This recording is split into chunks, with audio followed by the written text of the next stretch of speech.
I got a couple things just since the last time I met with you. Yeah, injury updates. Guys that won't be practicing in the spring are Kevin Ballman, Mitchell Evans, Aiden Gabira, Armel Mookum, and Logan Thomas.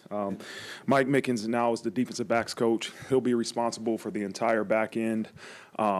Now he will have help. Marty Biaggi will take on some assistant DB duties. He'll help Coach Mickens in the back end. You have some guys that have started games.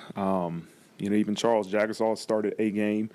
But you try to create as much competition as you can, especially in the spring. We know we have to solidify positions as we go into the fall, but we want it to be competitive. And I hope by the end of spring we'll be able to say, okay, here's probably the guys you will see as the starting five. But I believe you have 6, 7, 8 guys that are all going to be pushing to be the top 5 today.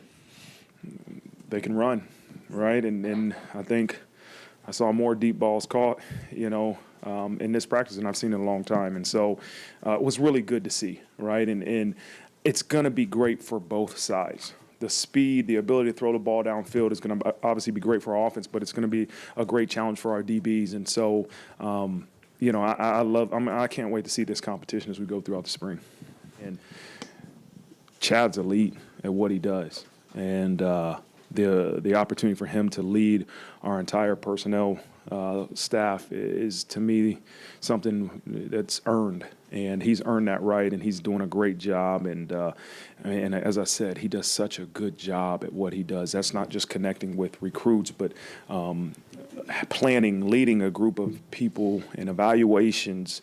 And Dre I speak about Dre in the same light. Yeah, he's done a great job in his role. So it's very important, the consistency, but more importantly, that we have the right people and people that can do that role and perform it at a high level. He's a competitive dude. And, I heard him out there today chirping and get back to, they threw a long ball and I hear, get back to the huddle, get used to that. That's what we do. And I'm like, okay, I like that, man. And, he's a leader. He's a leader, and I remember being in his first unit meeting, and he said something to the group that just stuck with me is that, he went through his whole resume and where he's coached and where he's been.